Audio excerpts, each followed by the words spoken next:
Hereby popular demand, this video is a follow-up to my original Ret Paladin guide from earlier this season and is going to cover some more advanced tactics and strategies to take your Mythic Plus Ret gameplay to the next level. We'll cover everything from effective group compositions, talent swaps based on group and the dungeon that you're running, effective cooldown and utility usage, and how to eke out as much damage as possible as Ret. By the end of this video, you will have all of the tools you need to blast your way up the M+ ranks as Retribution Paladin. To start out with, I think it's important for us to go over the strengths and weaknesses of Ret. This will allow us to understand the role that a Retribution Paladin plays within M+ groups, as well as give us an understanding of how to build comps around our spec. In terms of strength, Retribution Paladin has very strong sustained AoE damage, relatively high levels of self-sustain and personal defensive capability, as well as solid group utility and off-healing. On the flip side, Ret's downsides mainly surround very, very low priority damage, so mostly patty AoE in its damage profile. The single target DPS is lower than average, especially when uptime is difficult to maintain in melee, and Ret can be quite weak to rot damage outside of bubble, even though it is quite sturdy as a whole. Alongside this, there is one factor that isn't necessarily positive or negative, but does heavily influence our role in keys. Retribution Paladin has an extremely flat damage profile. If we look at this graph here that compares Ret to a more bursty spec, we can see that Ret has a very consistent profile with only small spikes and troughs, with the other spec being much more bursty. So Ret fits this role of a sturdy melee DPS with very flat and consistent output across an entire dungeon, and good ability to support the team with various utilities. So with this in mind, we want to now look at how we can take this archetype and fit it into a composition that best complements Retribution Paladin's strengths, with other classes being able to make up for the weaknesses. So we'll quickly start with tanks and healers. Most of these will pair fine with Ret. We want to try and avoid double Paladin if we can, just mainly because Devo Aura won't stack, and Forbearance can sort of limit our ability to use externals on other members of the team. But as a general rule of thumb, most tank and healer combos will be perfectly fine to run with Ret Paladin. The DPS roster is where things start to open up a lot. As a patty DPS with a very flat damage profile and relatively low single target, we want to slot into a group with specs that are more bursty or have a more priority and funnel focused damage profile to make up for our own weaknesses. As a general rule of thumb, we want one DPS spec to fit into each of these roles around us. So this could be any combination of what I've listed on screen. We could have, for funnel or high prio or single target, we could take something like an arcane mage, havoc demon hunter, assassination rogue, affliction warlock. For something with a more bursty profile, so not necessarily prio focused, but just has really strong damage within cooldowns, elemental shaman is fantastic. We could look at something like a frost DK, a devastation evoker, a marksmanship hunter, a sub rogue. These are just examples. It's not entirely covering everything. Most combinations of specs within this sort of framework will work. Our goal is mainly to avoid double ups of classes that we already have so we can maximize coverage of buffs, and also pick classes that are fulfilling the roles that Ret Paladin can't fulfill, as well as have their own weaknesses that Ret Paladin can come in and support. So with this in mind, really solid comps could be something like Protection Warrior, Restoration Druid, Ellie Shaman, Arcane Mage Ret Paladin. We could also run something like Vengeance Demon Hunter, Resto Shaman, Sin Rogue, Frost DK Ret Paladin. Effectively, what we want to do is take a combo of tank and healer that just makes sense. If it is another Paladin, it's not the end of the world, but it's not ideal. And then we want to choose one class from each of these categories to fulfill the roles that we ourselves can't fulfill. Now, the benefit to Ret in these comps is the flat damage profile effectively allows us to be the stabilizing DPS. These really bursty classes will be able to absolutely explode packs, but then won't have as much damage for the in-between packs. This is where Ret comes in. It is basically dragging the average DPS of the entire group up. It's a sturdy, reliable, consistent output melee. Next, we'll briefly cover slight talent adjustments that can be made to fit different dungeons and group compositions. If we have a look here at Murloc.io, this shows us the talent choices of the top 50 Rets in M+ in the world. The number on each of the talents will indicate how many of the top 50 Rets are taking these. We'll start on the Ret tree. Orange talents are basically just like insta lock-in. We don't want to change these. It's taken by pretty much everyone. These are just your best go-tos. The talents that I've circled are the ones that are more flexible in what we can choose. So we mainly want to adjust the Ret talents based on the composition of the group. If we're playing with, say, two heavier funnel / priority focused DPS, we want to look at a build that takes something like Searing Light and Burning Crusade. So this is our really heavy AoE sort of build.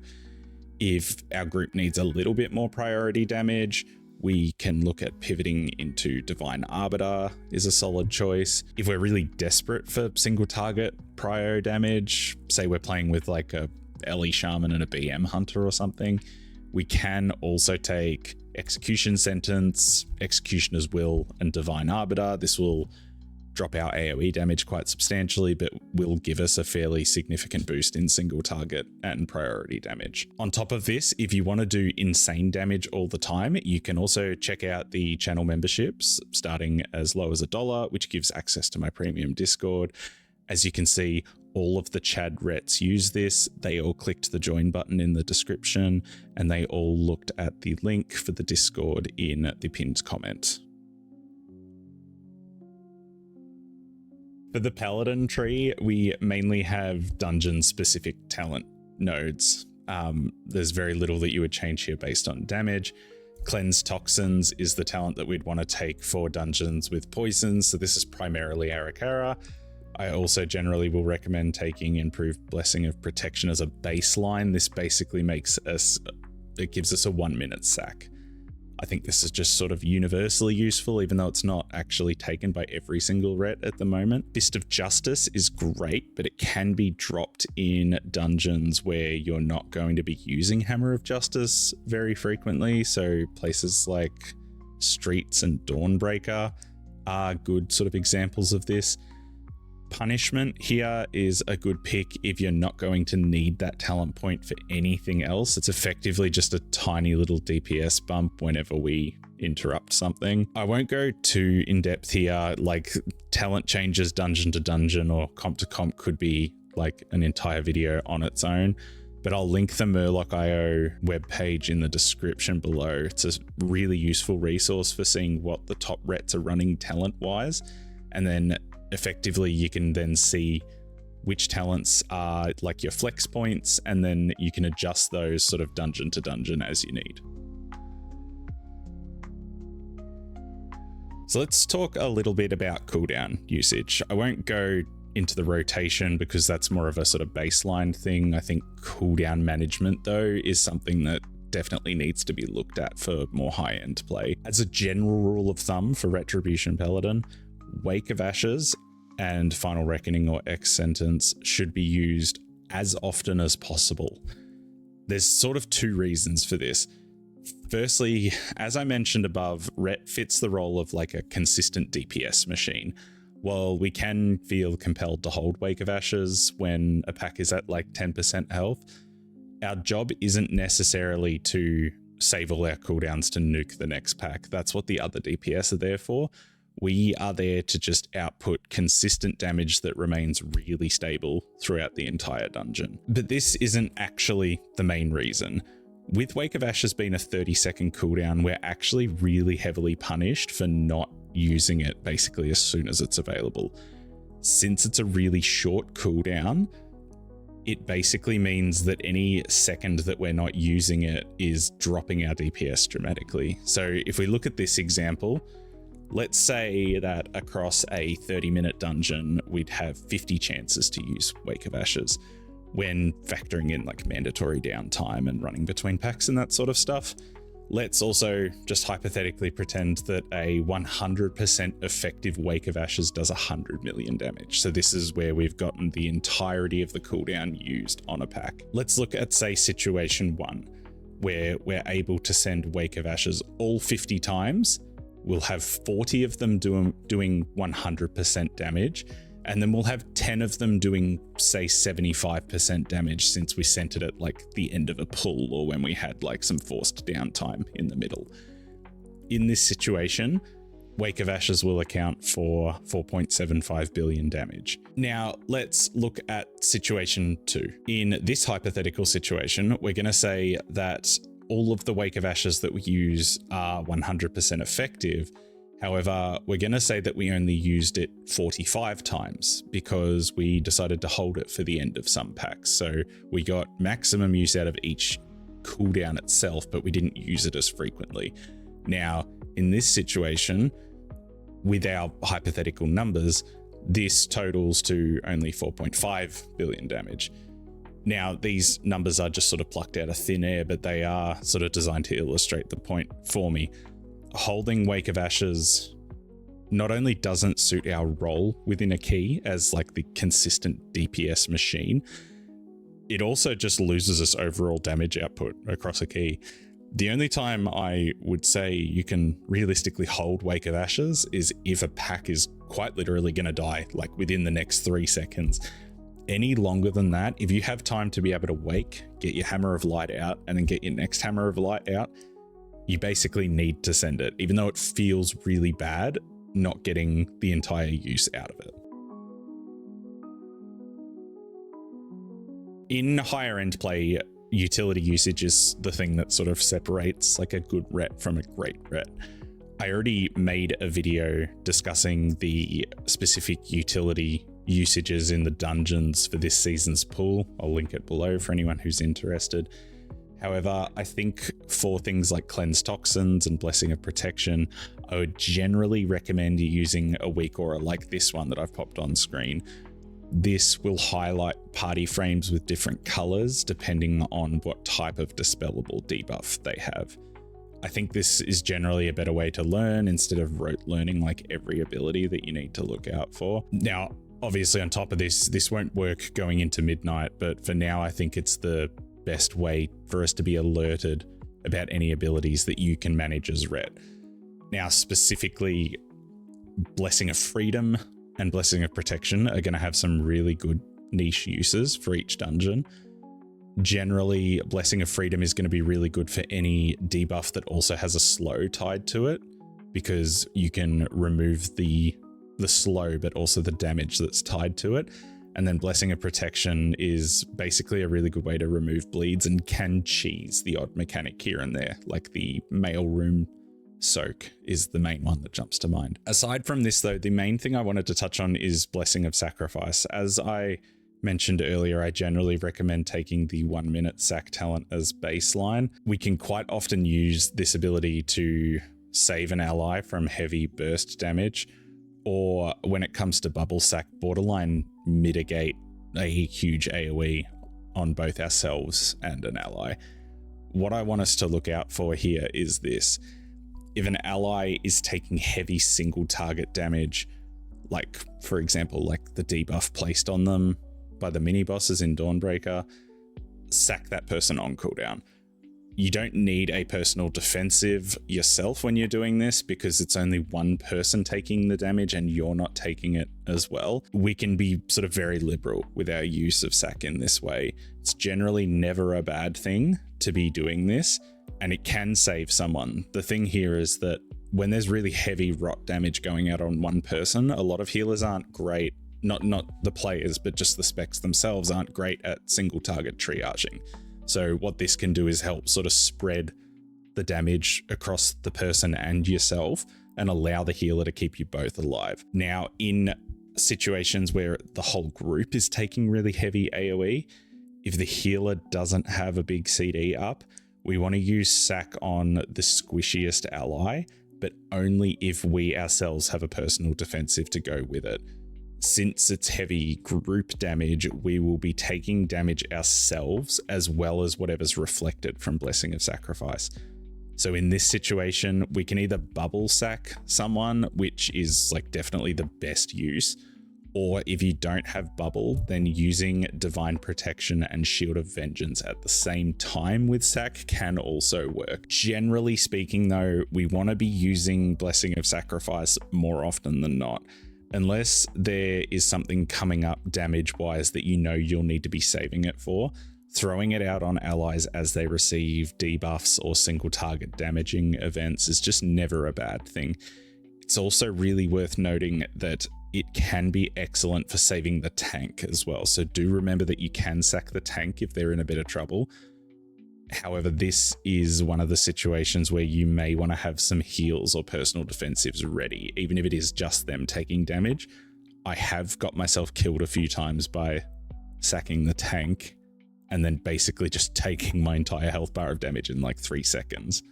So be careful with this, but we want to treat sack much like Wake of Ashes. Holding onto it is basically just foregoing uses, and it's pretty much never a bad thing to be using it.